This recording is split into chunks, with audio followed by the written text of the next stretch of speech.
Today is finally the day that the shoulder pads get cut.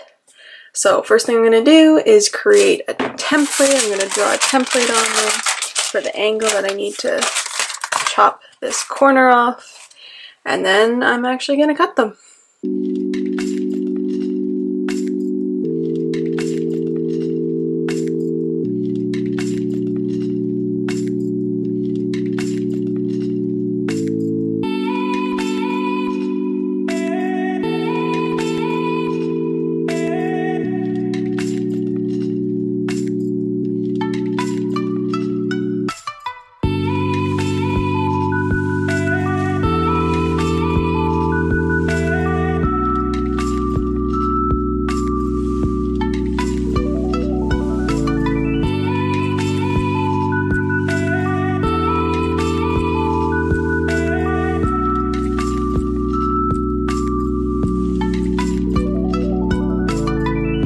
That's one cut, and now on to the other one.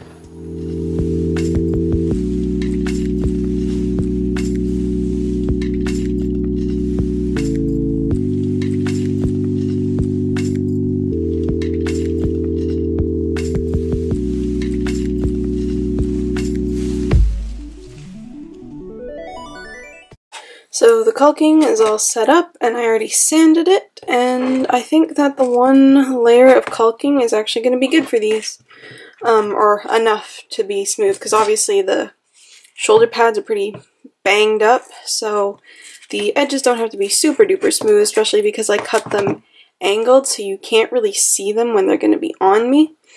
So I think I'm going to try priming them with something. Obviously I can't use the same primer that I used for the rest of it because obviously this is all painted and I want it to stay painted. So I think I'm going to try some matte Mod Podge on the caulking to see if it likes it. A couple layers of that, and then I guess I'll start painting it. So I realized in the last vlog that I talked about my craft paint storage, but then proceeded to not actually show you. So this is what I'm using right now. I just have them all lined up in these bins. I actually have two of them, but I've just pulled this one out for now because all of the colors that I need for the shoulder pads are in here. But yeah, I just have them organized kind of in color order. I have my metallics down here, and then they just kind of go through the colors, and as you can see, I've just swatched them all at the top so I can easily grab, like I can already see what color it is, and just grab that. So yeah, I guess I'm just gonna pull out the colors that I need for the shoulder pads and get painting.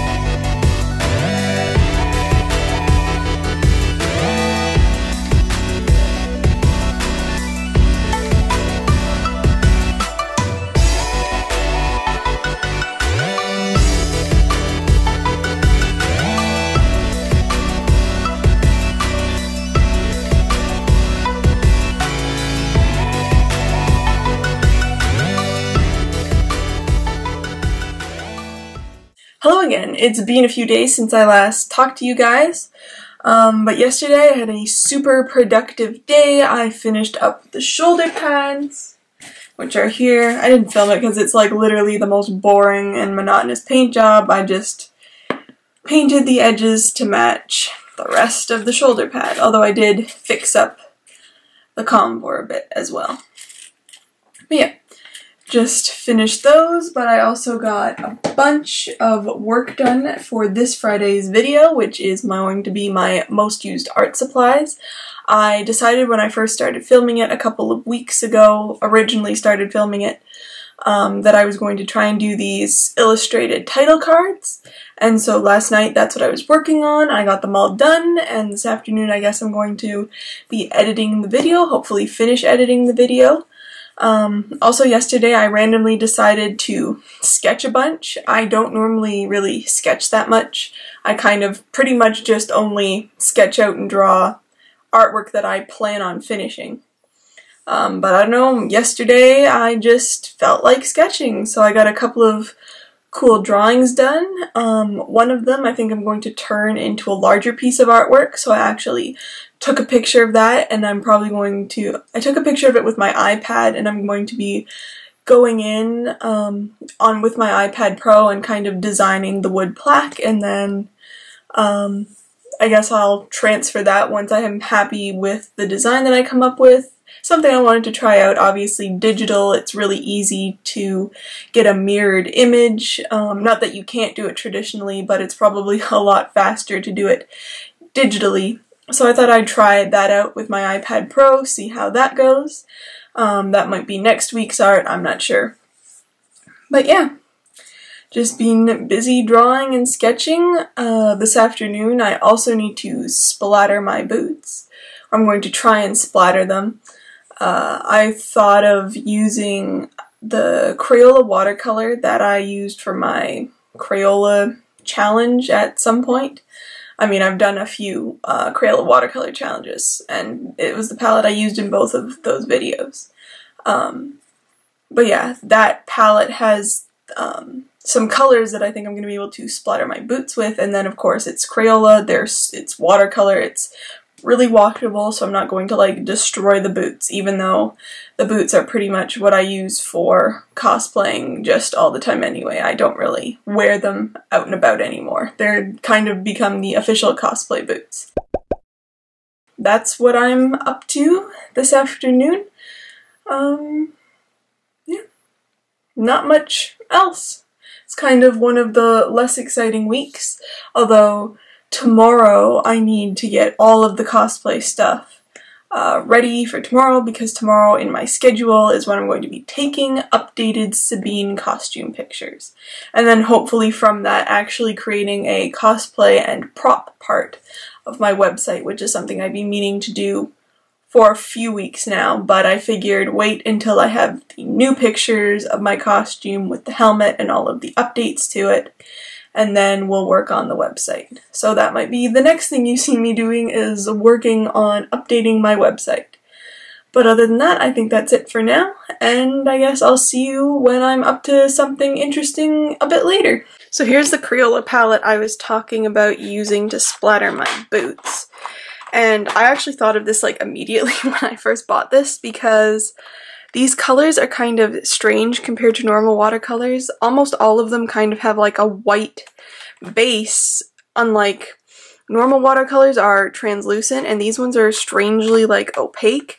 And so that means that they should be able to easily show up on my black boots. So I guess we're gonna find out how good or bad of a plan this was. But yeah, I just thought I'd show you the palette. I need pink, orange, and purple on the boots.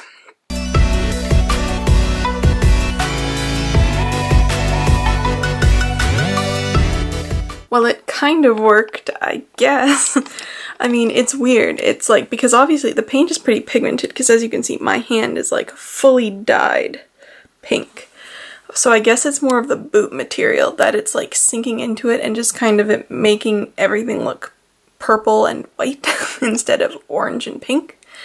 And it's weird though, because like some areas you can still see the color, like on the toe you can see the orange and the pink. But then on the back it just kind of looks white and purple-y. But I guess it's the right texture, so it's better than nothing. So what am I gonna do? It is good because I did test it and it is easy, like you can easily get it off, which also of course means that we're going to pray that it doesn't rain when I need to wear this in Ottawa, or else it's just going to be a painty mess. But yeah, that's how the boots are looking. It's officially photo shoot day. And it's going to start with dragging the backdrop stand, that light, and its twin downstairs and setting them up. I'm not dressed or anything yet, that's what's going to happen first, because it's quite a bit of effort. And makeup is done. I already set up the backdrop and the whole photography setup for the day. And now I just need to go get changed. I know this is kind of crazy because I got the purple eyebrows and no wig on, but this is what Sabine makeup looks like. It's nothing too crazy. I mean, the craziest part is the purple eyebrows, and then I just dye this patch here because it's the shorter part of my wig. Like, Sabine's hair is the opposite of mine, and it's just kind of cutting it close there because that's the shorter shaved part. So I just dye that kind of purple to make sure you can't see it. But yeah, time to armor up.